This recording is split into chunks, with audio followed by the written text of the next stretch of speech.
Hey, welcome! Today, we're going to peel back the curtain on the websites we use every single day. We're talking about something absolutely fundamental: accessibility. This simple but really powerful idea that the web should work for everyone no matter their abilities. So how does that actually happen? Let's dig in. So that's the big question, right? Who is responsible for making a website work for everyone? Is it like one person? Some kind of magical software? Well, the answer is a little more complex, and honestly, a lot more interesting. It's not about a single hero, it's all about a team. I mean, the difference between an accessible web and an inaccessible one, it's just night and day. One is just full of barriers, right? You've got confusing layouts, text you can barely read. It's a dead end. But the other? It opens doors. We're talking clear structure, high contrast, things that everyone can use. It's really the difference between a frustrating brick wall and a welcoming open road. And that's because making the web accessible, it's a team sport for sure. It takes a whole crew working together. Today, we're going to meet the three key players: the architects, those are our designers. Then we've got the storyteller, the author, and finally, the builder, our developer, who brings it all to life with code. Okay, first up, let's talk about the architects, the designers. These are the folks who lay down the essential blueprint for the entire experience. Now, within this design team, you've really got two key roles. Think of it like two sides of the same coin. First, there's the UX, or user experience designer. They're all about how the site works, the flow, the user's journey. Then you have the visual designer, who's focused on how it looks and feels, the colors, the fonts, the whole vibe. Both are absolutely critical. And you can really see how their jobs, while different, are shooting for the exact same goal. So, for example, the UX designer, they're mapping out a logical focus order. That just means making sure that when you use your keyboard to navigate, it all makes sense. At the very same time, the visual designer is making sure the color contrast is high enough for people with low vision to read everything clearly. See? Two totally different tasks, but one shared goal, making it work for everyone. So here's a promise, straight from a visual designer. They're saying, hey, I'm not going to use only color to get information across, especially in things like charts and graphs. And let me tell you, this sounds like a small detail, but it has a massive, massive impact. Because that one commitment, not relying just on color, is exactly what makes the web usable for real people, like Lexi.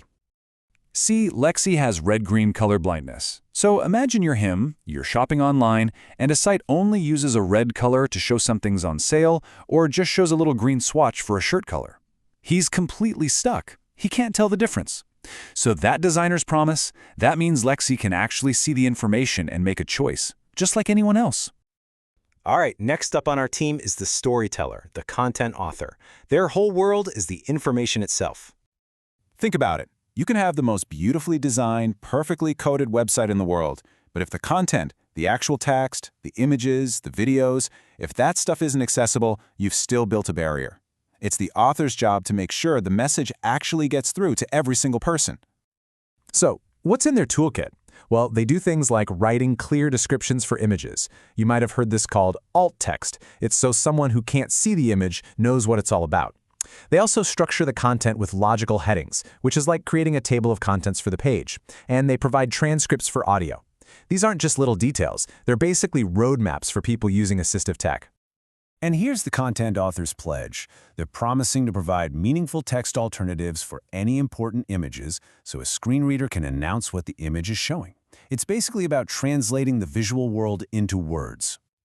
And this promise, this simple act of translating visuals into text, is what opens up the entire web for someone like Lakshmi. Lakshmi is a senior accountant, and she's blind. She relies completely on her screen reader to do her job. We're talking serious research, handling financial transactions online. Without that descriptive text from the author, all that crucial information is just invisible. It would make her job literally impossible. Okay, so we've got the blueprint from the designer and the story from the author. Now it's time to meet the final player who actually puts it all together, the builder. This is our front-end developer. The developer's job is to take all those designs and all that content and actually build a working website with code. They're the ones who make sure that the accessible vision the team came up with actually becomes a technical reality. They build the house. And a huge part of their job is making sure everything, and I mean everything, works with just a keyboard. This means you can tab through links in an order that makes sense, you can always see where you are on the page because there's a visible outline, and you can click every single button without ever needing a mouse. It's a game changer. So here it is, the developer's promise. They will code all functionality so it works with just a keyboard. And this isn't only for people who can't use a mouse, it's the foundation that allows all kinds of other assistive technologies to plug in and work correctly too. It's that technical foundation, that promise of keyboard control, that makes the entire digital world navigable for someone like Marta. Marta works as a marketing assistant, and she's deaf and legally blind. She uses screen magnification, which is kind of like looking at a web page through a tiny straw.